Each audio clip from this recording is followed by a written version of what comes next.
Listen, I'm in a little trouble. Don't worry about that. Okay, we're gonna talk. We're gonna talk about something that will piss them off real bad. There are a lot of people with opinions on the internet. And some of those opinions are disproportionate to the amount of pussy they be getting. For example, this guy, Critical Drinker. He's a movie critic and YouTuber who makes media analysis videos on YouTube. What none of us expected was 114 minutes of spiteful, bitter, mean-spirited, borderline unhinged hatred of men and everything even vaguely associated with them, rewriting and undermining the core themes of the story to make it acceptable for modern audiences. Snow White and the Seven Dwarves.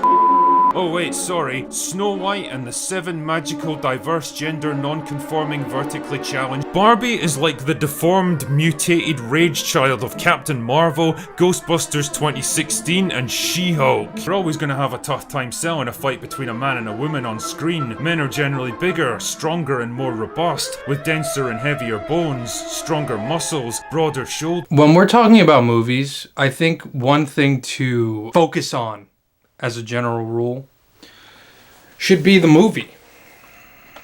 Right? We get it. You don't like the woke. I know you're doing the culture war grift. It shows.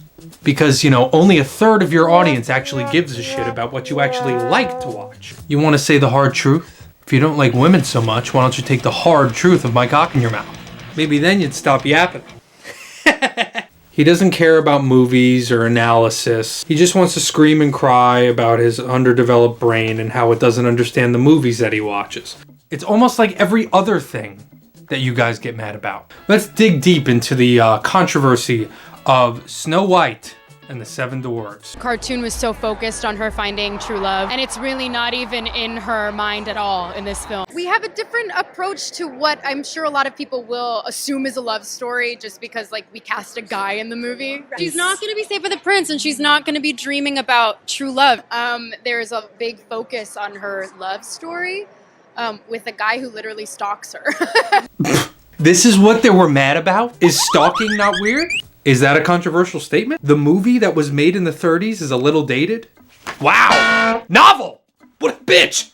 What a bitch! The brash, abrasive, outspoken Zegler is gone now, and in her place is a quiet, thoughtful, humble young woman who has nothing but praise and reverence for the story of Snow White. The cartoon was made 85 years ago, and therefore it's extremely dated when it comes to the ideas of women being in roles of power. Several months later. The cartoon's so beloved. It's like a monumental moment in film history. Yeah. It was like the first feature-length cartoon movie, to the point where it won honorary Oscars and all of these amazing things that happened for that film are the reason that you and I really get to sit here today, because it made Disney what it is. Mm-hmm. Wow, that's quite the turnaround, eh? It's not a turnaround. It's not a turnaround.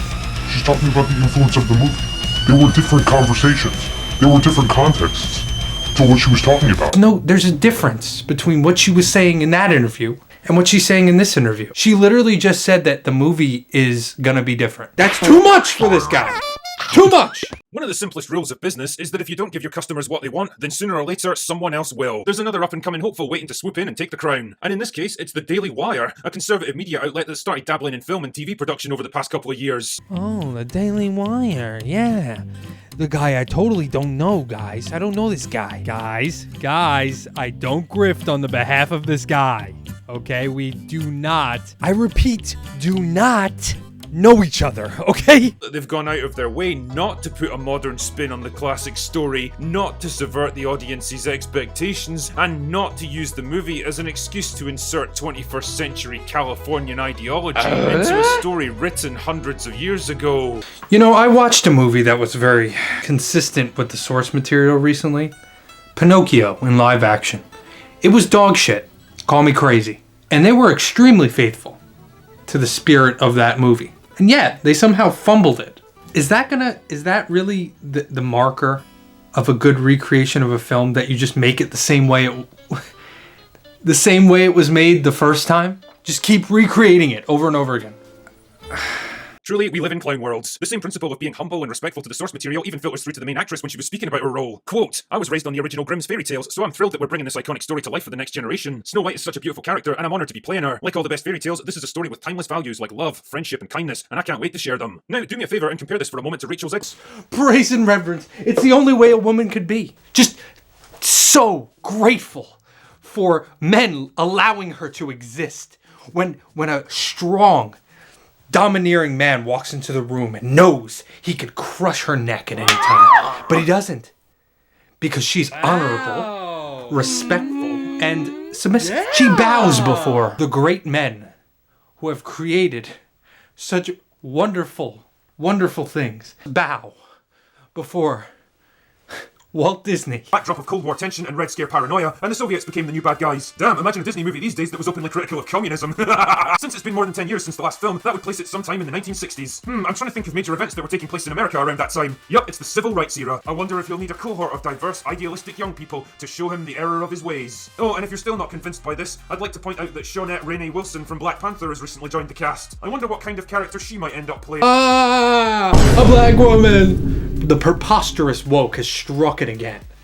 I can't believe it. This woke propaganda putting a black woman in an Indiana Jones movie, for which, by the way, is very funny because in hindsight, she's in the movie for like 20 minutes. He bemoans the idea of the civil rights era being a pivotal part of the Indiana Jones movie.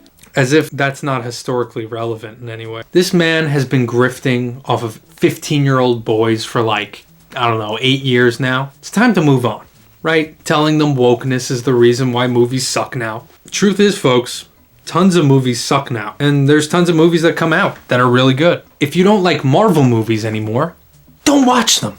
Don't see it if you don't think those movies, those types of movies are hitting anymore for you. Because more often than not, it's not the artists who are to blame, or the actors, or the directors. And very often this guy tends to blame actors at press junkets for the failure of a movie, or the director for being a female. And that's usually his justification as to why a movie is not good. The only time he ever talks about executives is in the context of like Disney, Kathleen Kennedy. Really the only executive he talks about is Kathleen Kennedy. So neither of those guys are behind this movie, but I'll tell you who is behind it. Because she's a woman. They'll shit and piss and cum all over a movie before it even comes out. They'll just watch the trailer and think to themselves, this is going to be the worst movie ever. It just doesn't track. If you've seen a good movie recently, like Oppenheimer, Mission Impossible, or Barbie, it's likely that the artist had a lot of control. Executives don't want to take risks in movies anymore. And the reason why is because they don't have any fallback. Physical media, no longer a fail-safe for movies that ultimately don't do too great at the box office. What happened was the DVD was a huge part of our business, of our revenue stream. And technology has just made that obsolete. And so the movies that we used to make, you could afford to not make all of your money when it played in the theater because you knew you had the DVD coming behind the release. And 6 months later, you'd get a whole nother chunk. It would be like reopening the movie almost.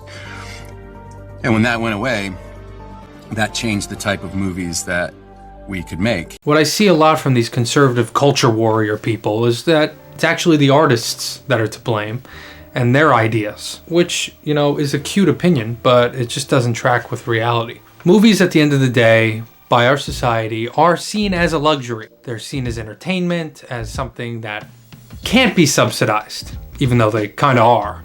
Wouldn't it be nice if independent filmmakers could, prove themselves worthy of a sort of grant or an organization of independent filmmakers that's publicly funded? It could be any of these things. I'm just spitballing here, but if independent art was more encouraged, more subsidized and taken seriously, then I feel like we would get a lot of better movies. We wouldn't have to constantly think of ways to finagle the movie industry, save enough money to send them to film festivals. You see filmmakers starting up YouTube channels in order to monetize their filmmaking aspirations. Oh, they're here. Peter Thiel sent his goons. Guess Christmas came early. I'll see you guys later. I know what you did, Peter. Come on, let's tango.